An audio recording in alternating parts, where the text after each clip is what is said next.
So Alyssa Thomas had all the smoke for the Fever fans. That's all I'm gonna say.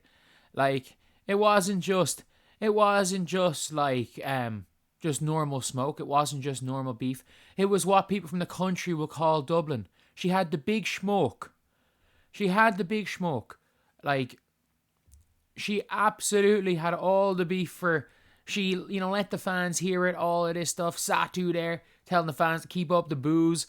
And what did they do? They lost. And what did Alyssa do? She went hiding. We had the song yesterday which ended in Stop Crying, Cat Copper. But you know what? We might as well have ended it with Stop Hiding, Alyssa. Because at least Cat Copper, got in front of the mic. At least Cat Copper got in front of the mic and said whatever the hell she said. But it turns out, I saw this post here, 2025 WNBA media access policy states no later than 10 minutes following the game, each head coach and 2 players, leading scorer and key contributor per team, be available in separate press conference room for in-person Zoom meetings. AT and the Mercury will likely be fined because they chose to break the rule. It's looking like Alyssa Thomas and the Phoenix Mercury are going to be fined because she just said nah.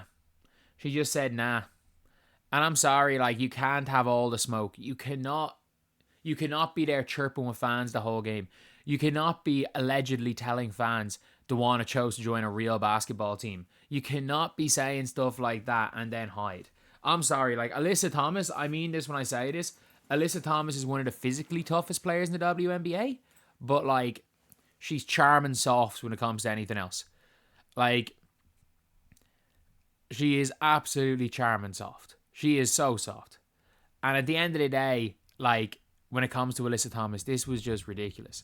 This whole scenario was absolutely ridiculous. And this whole scenario is something that not that she caused, not that necessarily DeWanna caused for herself. The booing and everything, DeWanna brought that in herself. Let's be completely real. Even Nate Tibbetts was just well, yeah, this is sports.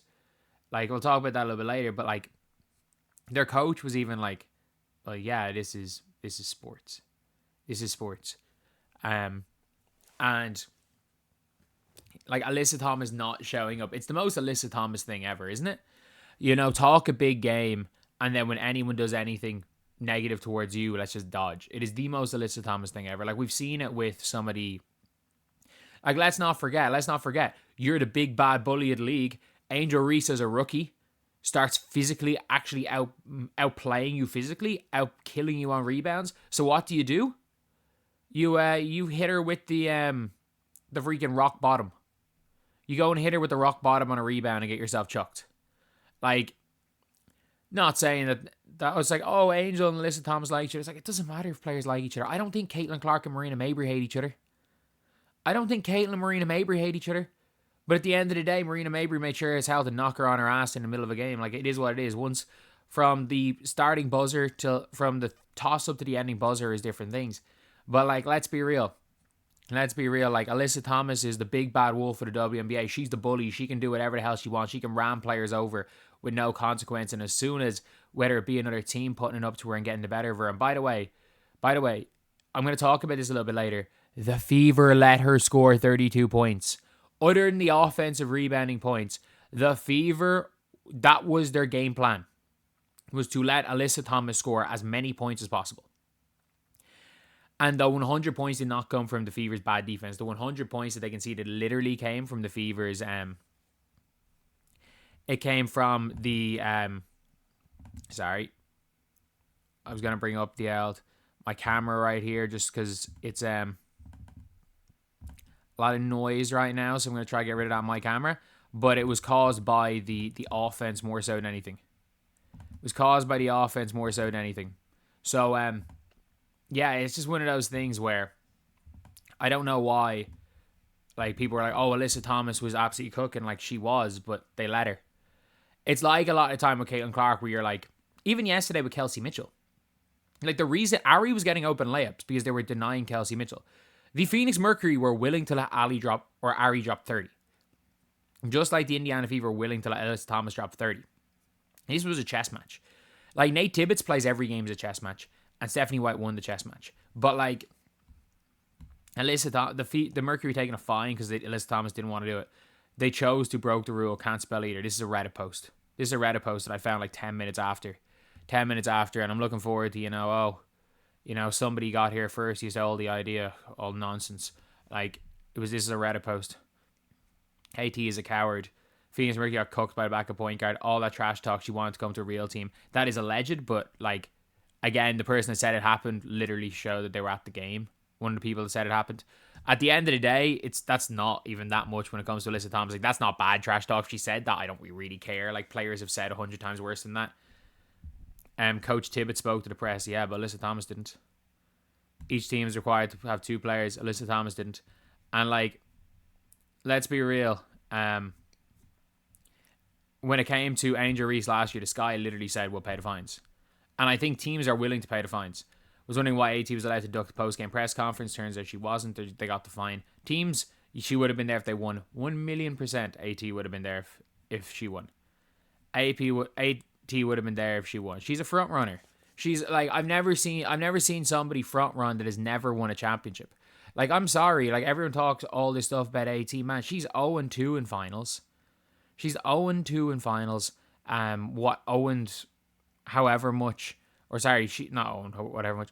They made the finals the year she was out, I think. Sorry, she's 0-1 in finals, and her team made the finals, I think, the year she didn't play. Because she had an ACL tear. But at the end of the day, let's not forget what happened in Game 5 last year. Game 5 against the Minnesota Lynx. And she gets game planned out of playoff series. Like, teams game plan Alyssa Thomas out of playoff series, just like they did to Ben Simmons. I think she's a hell of a player. I think she's number 2 in the MVP race. But to say that she can't be game planned out of a playoff series is wrong, because we've seen teams game plan her out of a playoff series. She has a complete inability to shoot the ball. She's the best transition player not named Caitlin Clark in the WNBA. And yesterday, I mean, she played no defense. We can be completely honest here. Alyssa Thomas just ran around fouling people. She actually didn't play defense. She didn't at all. And with that being said, like, I'm cool with this. I don't care what happens. The Indiana Fever won. I don't care that Alyssa Thomas missed this. But you know what? Like, she's I'm the bully of the WNBA, and I mean that in a positive term. I'm the final boss. I'm the enforcer of the entire league. Forget about all these other players. I'm the league's enforcer. Can't even take a press conference. You would have been asked about fans being booed, and you would have been asked about you clapping back on the fans. And instead of literally just answering, the best answer, it's sports. It's sports. DeWanna left the team, and fans are going to react however fans are going to react. And we're playing against the Indiana Fever. We're going to react however we want. We're going to play the game, and we're going to react however we want to react to what's happened with the fans. It's sports. Next question. Instead of just answering something like that, because she knows, let's be real, she made up that Angel Reese said she heard slurs. Angel Reese has been gaslit by WNBA Twitter. Like, it is scary how chronically online Angel Reese is, to her detriment. I think she's a hell of a player.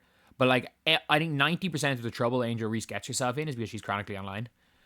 She got gaslit into believing the rumors with the whole yodeling noise. And she then got gaslit that Candace Parker was shit-talking her. And Candace Parker literally said in that same clip that if Angel has the potential to win an MVP at some stage in her career.